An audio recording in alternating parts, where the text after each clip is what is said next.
Adventures with the Mayor!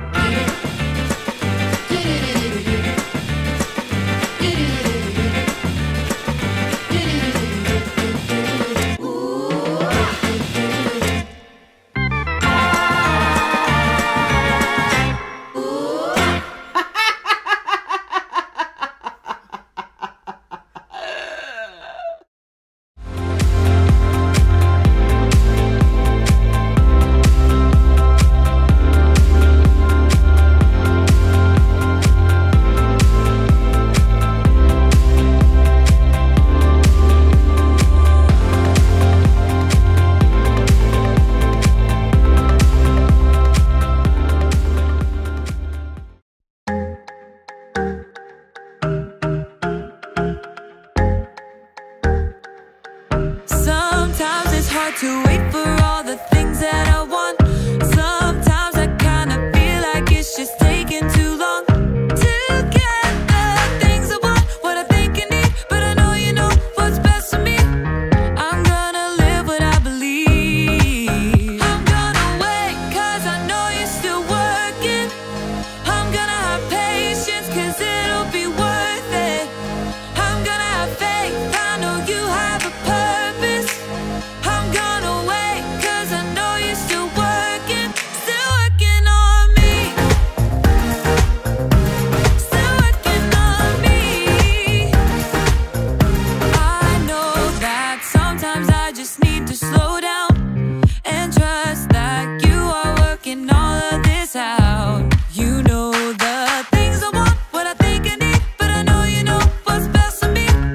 I'm gonna live what I believe. I'm gonna wait, cause I know you're still working.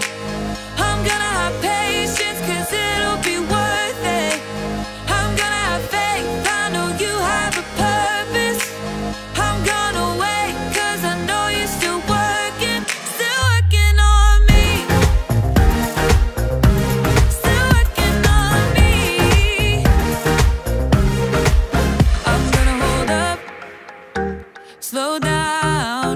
I'm gonna trust that you're working it out. I'm gonna hold up, slow down. I'm gonna trust that you're working it out. I'm gonna hold up, slow down. I'm gonna trust that you're working it out. I'm gonna hold up, slow down. I'm gonna trust that you're working it out. I'm gonna wait, cause I know you're still working. I'm gonna have patience, cause it'll be worth it. I'm gonna have faith, I know you have a purpose. I'm gonna wait, cause I know you're still working on me. Still working on me. Still working on me.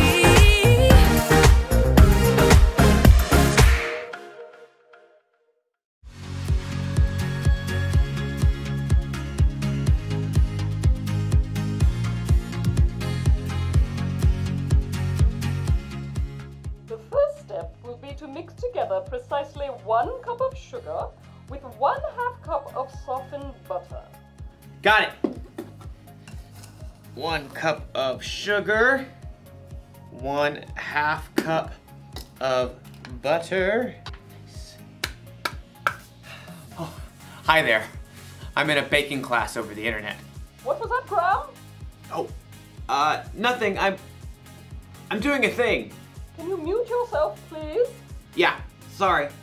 My instructor is teaching us how to bake a cake from scratch. It won't take long, so you just have a little patience and I'll be right. You should be done mixing the sugar and butter together, so let's move on. Ah!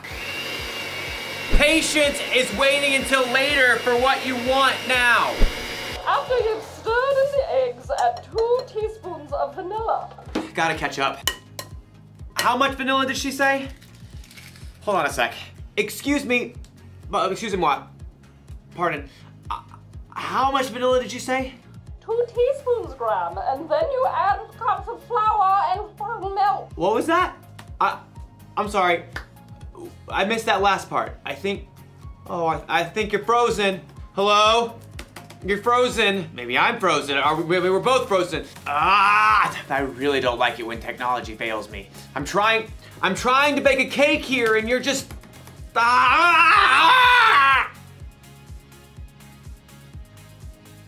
And I have to wait until it unfreezes before I can make my cake. You know, sometimes we have to wait for things when we really, really don't want to. Just like in today's story. And sometimes, also like in today's story, we don't wait. I am making this cake. How much milk and flour did she say? I don't know. We'll see you soon. Oh! Yeah. Yeah.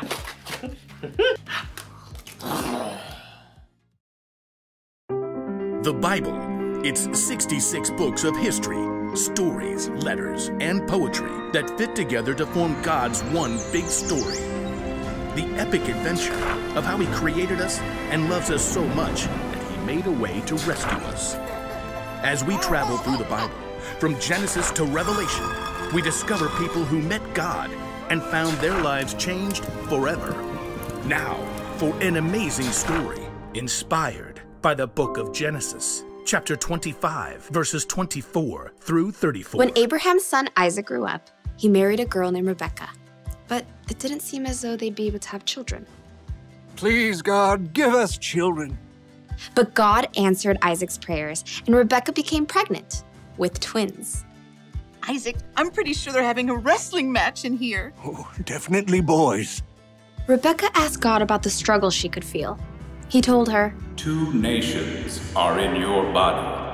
One nation will be stronger than the other. The older son will serve the younger one. When it was time for the babies to be born, they came out fighting. Esau was born first. He came out with a strong set of lungs and a head full of red hair. His brother Jacob was born moments later, still holding on to Esau's heel. How on earth did he manage that? The brothers shared the same birthday, but as they grew, that was about the only thing they had in common. Esau loved to roam far out into the wilderness. I would walk 500 miles and I would walk 500 more. Jacob preferred the comforts of home. The sun is so hot. I'll just take a little nap in the tent. Esau loved to hunt wild animals. That is one excellent wildebeest. Jacob preferred a different type of hunting. Not you, not you. Ha! The perfect ripe honeydew melon. One fine morning, Esau headed out into the wilds in search of adventure and some nice, juicy venison. I'll feast tonight. But Esau went all morning without spotting a single rabbit. Ugh, should have packed a lunch. In the afternoon, he tracked a deer for hours, but he missed his chance as the deer sprang away. Ah! At last, Esau headed for home, defeated. He was tired and irritated and so hungry he could eat an entire woolly mammoth. Must eat food. As Esau neared camp, a delicious smell wafted out to greet him. Food! Jacob had been home all day, resting and plucking his favorite herbs from his garden. A little coriander, some dill. As evening approached, Jacob used his savory herbs to whip up a tasty red lentil stew and a batch of fresh, buttery bread. This will crisp up nicely on the hot stones. By the time Esau had arrived in camp, Jacob's stew was simmered to perfection, and the bread was hot and crusty. Food! Food! Esau lunged for the stew cauldron, ready to grab a bowl, but Jacob blocked his path. Not so fast. Step aside, I'm hungry. Clearly. Just let me have some of that red stew. Certainly. Esau tried to dive for the stew pot again. Just one itty-bitty thing. What? Well, first, give me the rights that belong to you as the oldest son. Esau spent more time listening to his stomach than his brain. So in that moment, his stomach won out. Look, I'm dying of hunger. If I die, those rights are pointless anyway. Now give me that stew. Esau sprang forward once more. Promise to give me your rights. Fine. Fine what? Fine, I promise. Promise what? I promise to give you my rights as the oldest. Cool. Help yourself. Jacob stepped aside as Esau hurled himself at the stew pot. Stew! Esau happily gorged himself on rich stew and fresh bread. But as his stomach filled up, he had time to stop and think again. Esau had just traded the rights of a lifetime for a meal that would only last him a few hours.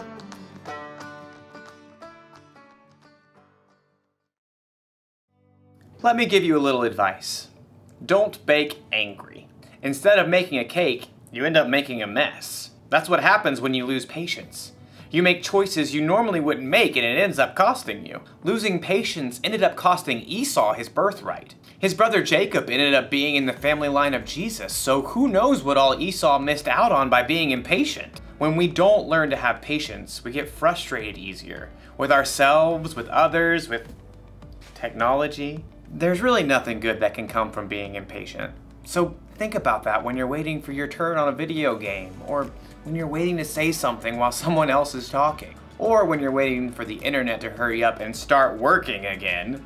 Having patience is better than losing it. Slow down. Or you could hurt yourself or someone else. Or you could end up covered in cake batter. Here's the one thing to remember today. If you don't wait, it could cost you. If you need help waiting, ask someone you trust to come alongside you and see. Are you there? Oh. You're not frozen anymore. I lost you there for a minute. Technical difficulties. I see. How's your cake? I think I'm gonna need another lesson. Very well. Same time next week? Sure, I can wait. I may have the place cleaned up by then. Pardon? Nothing, it's a thing. I'll see you next time. So, how much flour was I supposed to use? 2 cups. How much did you use? All of it? No, that was wrong.